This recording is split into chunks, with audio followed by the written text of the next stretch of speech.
पाटणेश्वर येथील आदिवासी वाडीत 5 वर्षीय चिमुकलीचा मृतदेह नग्न अवस्थेत आढळला असून संपूर्ण परिसर हादरला आहे। नमस्कार, जय महाराष्ट्र। महाराष्ट्रामध्ये पुन्हा एकदा माणुसकीला काळीमा फासणारी गोष्ट घडली। रायगड जिल्ह्यातील पेण तालुक्यामध्ये पाटणेश्वर आदिवासी वस्तीतील एक 5 वर्षीय बालिकेचा नग्न अवस्थेत मृतदेह आढळला। या बालिकेवर अत्याचार करून तिचा खून केला असावा असा शक्यता तिकडचे स्थानिक नागरिक नोंदवत आहेत।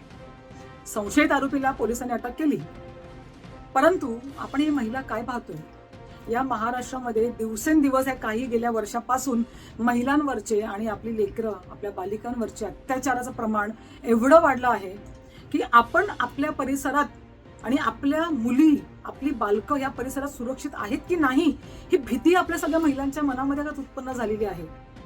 या महाराष्ट्राला कुठे नेऊन ठेवलं आहे एवढ्या वर्षामध्ये? आज या महाराष्ट्राचे मुख्यमंत्री, जे गृहमंत्री सुद्धा आहेत, ते काय करतायत? त्यांचं लक्ष कुठे आहे? का त्यांचं लक्ष फक्त आणि फक्त दुसरे जे राजकीय पक्ष आहेत त्यांना फोडायचं, त्यांच्या आमदार खासदारांना फोडायचं, त्यांच्या नगरसेवकांना फोडायचं, एवढंच काम आहे? आज देशाचे, आपल्या महाराष्ट्राचे तुम्ही जे मुख्यमंत्री आहात, गृहमंत्री आहात, तुम्ही जर महिलांची रक्षा करू शकत नसाल तर तुम्हाला स्वतःला देवा भाऊ म्हणून घेण्याचा काही हक्क नाहीये।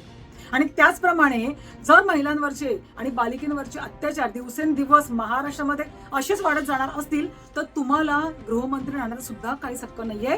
तुम्ही तुमच्या गृहमंत्री पदाचा राजीनामा दिला पाहिजे। या घटनेबद्दल कुठेही मी आज दिवसभरामध्ये कुठल्याही न्यूज चॅनलला काही पाहिलेलं नाहीये। तुम्ही कोणी पाहिलं असेल तर मला नक्कीच कळवा।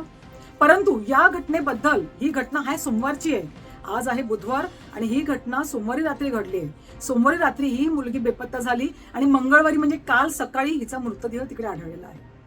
तर तुम्हा सर्वांना ह्या घटनेला पाहिल्यानंतर किंवा ऐकल्यानंतर काय वाटतंय? तुम्ही सर्वजणांनी मला या व्हिडिओच्या माध्यमातून कमेंट करून नक्कीच कळवा आणि सर्व महिलांनी आपल्या बालिकांची आणि स्वतःची काळजी घ्या। जय महाराष्ट्र।